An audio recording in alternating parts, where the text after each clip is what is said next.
Reels वाली बहू। प्रज्ञा को रील्स बनाने का बड़ा ही क्रेज है और वो दिन भर रील्स बनाती रहती है। खाते पीते घूमते फिरते घर में कॉलेज में रील्स बनाने के कारण प्रज्ञा पूरे कॉलेज में हाईलाइटेड है। जहां उसकी रील्स सभी को पसंद आते हैं, वहीं मनीषा चिंता में डूबी रहती है। एक रोज जब खाते हुए प्रज्ञा रील्स बना रही होती है, तब मनीषा कहती है, 1 मिनट भी चैन नहीं है इस लड़की को। ये नहीं कि खाना तो आराम से खा ले, लेकिन नहीं, अरे थोड़ी देर रील्स नहीं बनाओगी तो आसमान नहीं टूट पड़ेगा। अरे मम्मी, इसी को तो कहते हैं डिटर्मिनेशन। तुम नहीं समझोगी ये सब। भगवान, इस लड़की को सद्बुद्धि दे। जब देखो तब टेढ़ा बाका मुंह बनाती रहती है।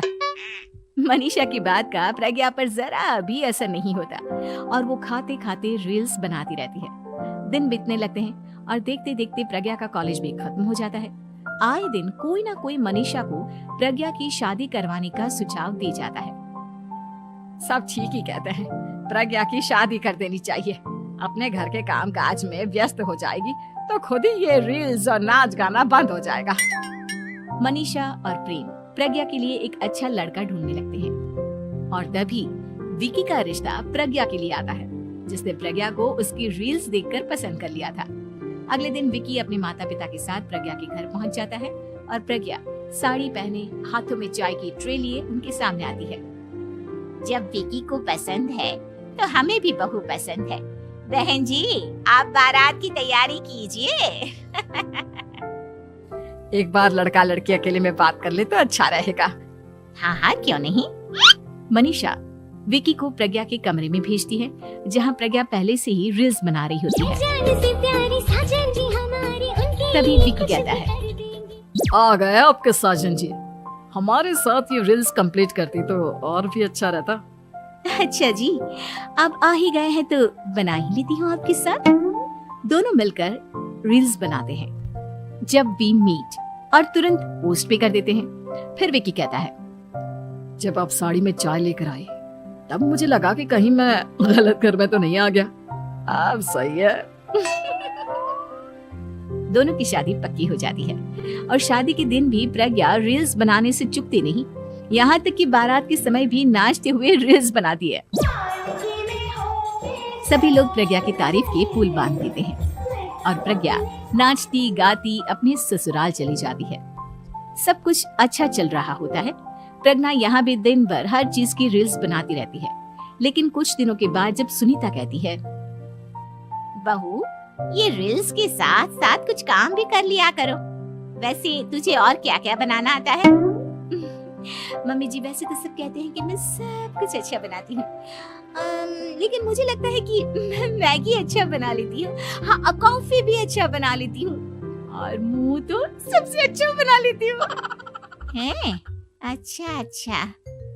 सुनीता अपना माथा पकड़ लेती है और कहती है, बहू, कुछ खाना बनाना भी सीख लेती। मम्मी जी, मैं लंबी प्लानिंग कर रही हूँ। जल्दी ही मैं इतनी फेमस हो जाऊंगी कि मुझे पैसे मिलने लगेंगे। हम दोनों सास बहू राज करेंगे, राज। नौकर काम करेंगे और लोगों की तो लाइन लगेगी हमसे मिलने के लिए। तेरा दिमाग खराब हो गया है क्या बहू? हंसी मजाक तक ठीक है, लेकिन इस तरह घर नहीं चलते। जितना जल्दी हो इस घर के तौर तरीकों को सीख लो। प्रज्ञा मुंह घुमाकर चली जाती है और तुरंत उसी वक्त एक रील बनाती है। ये देख सुनीता का गुस्सा 7वें आसमान पर चला जाता है और विक्की के घर आती ही सुनीता उसे सब कुछ बताती है। विक्की भी अब प्रज्ञा की इन हरकतों से परेशान हो जाता है। तुम टेंशन मत लो मम्मा, मैं देख लूंगा। विक्की कमरे में जाता है तो देखता है कि प्रज्ञा रील्स बना रही है। विक्की बड़े ही प्यार से प्रज्ञा से कहता है, प्रज्ञा, इन सब के लिए मैं तुम्हें मना नहीं कर रहा हूँ, लेकिन फिर भी हर वक्त तो ये अच्छा नहीं लगता ना। समझने की कोशिश करो, मुझे भी तुम्हारा थोड़ा वक्त चाहिए। मैं जब ऑफिस से आता हूँ तो मुझे समय देने की जगह इसी में लगी रहती है। तुम ज्यादा ही सोच रहे हो। तुम भी मेरे साथ रील्स बनाओ ना, तुम्हें भी बहुत अच्छा लगेगा। तुम्हें इज्जत से कोई बात समझ में नहीं आती क्या? दिमाग खराब हो गया है तुम्हारा इस चकाचौंध से।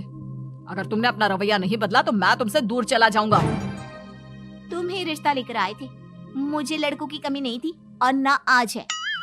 विक्की दरवाजा पटक कर चला जाता है। धीरे धीरे विक्की प्रज्ञा से दूर होता जाता है। एक रोज मनीषा प्रज्ञा के ससुराल उससे मिलने जाती है।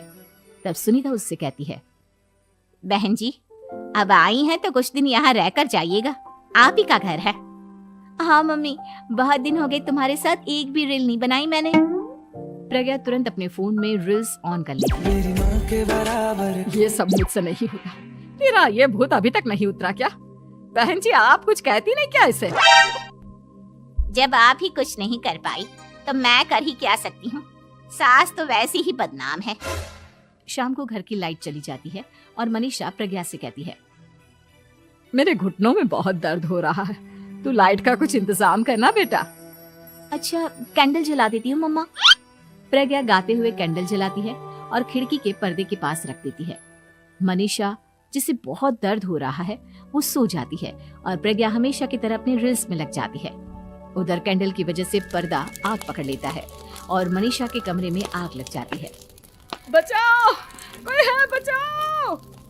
सभी भागते हैं और विकी कमरे की आग बुझाने में लग जाता है, लेकिन तब तक मनीषा आधी जल चुकी थी। मनीषा की हालत देख प्रज्ञा रोने लगती है।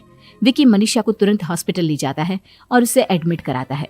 विकी प्रज्ञा से कहता है, देख लिया ना, तुम्हारे इस नाच गाने की वजह से आज तुम्हारी माँ की जान जाते जाते रह गई। अब पता नहीं तुम और क्या चाहती हो। उधर डॉक्टर कहते हैं, इनकी हालत बहुत नाजुक है, आधे से ज्यादा जल चुकी है। प्रज्ञा रोती हुई मंदिर में जाती है और भगवान के आगे जाकर कहती है, भगवान, मेरी माँ को ठीक कर दो। मैं कसम खाती हूँ, हाथ से ये रील्स बनाना छोड़ दूंगी। बस मुझे मेरी माँ वापस मिल जाए।